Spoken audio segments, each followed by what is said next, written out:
Ռոսելխոզնադզորը հայտարարել է, որ մայիսի 22-ից ժամանակավորապես սահմանափակում է Հայաստանից ծաղկային արտադրանքի ներմուծումը Ռուսաստան, մինչև ջերմոցային տնտեսությունների ստուգման ավարտը։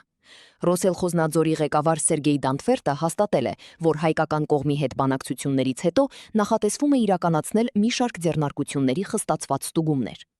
Գործող սահմանափակումները նպատակ ունեն բացառել անվտանգության չափանիշներին չհամապատասխանող ապրանքների մուտքը ռուսական շուկա։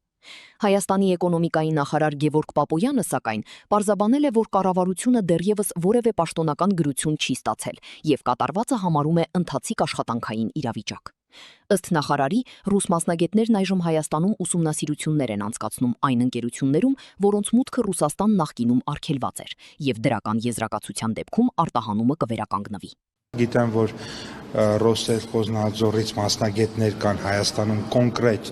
ընկերություններում ուսումնասիրություն են անցկացնում եւ այդ ուսումնասիրության արդյունքում կորոշվի, այսինքն դրանք ընկերություններ, որոնց դեպքում փակ էր եւ եթե դրական եզրակացություն ունի կբացվի իրենց համար արտահանման հնարավորությունը, ես կարծում եմ ընթացիկ աշխատանքային իրավիճակներ են, իհարկե չեմ բացառում, որ կան հայաստանյան որոշ ուժեր, որոնք փորձում են որոշակիորեն այնպեսի իրավիճակ ստեղծել, որ հայ արտադրողները, հայ ֆերմերները Ռուսաստանի Դաշնությունում խնդիրների առաջ կանգնեն, մենք այդպիսի տեղեկատվություններ պարբերաբար ստանում ենք, բայց նաև զուգահեռ կարողանում ենք այդ խնդիրները լուծել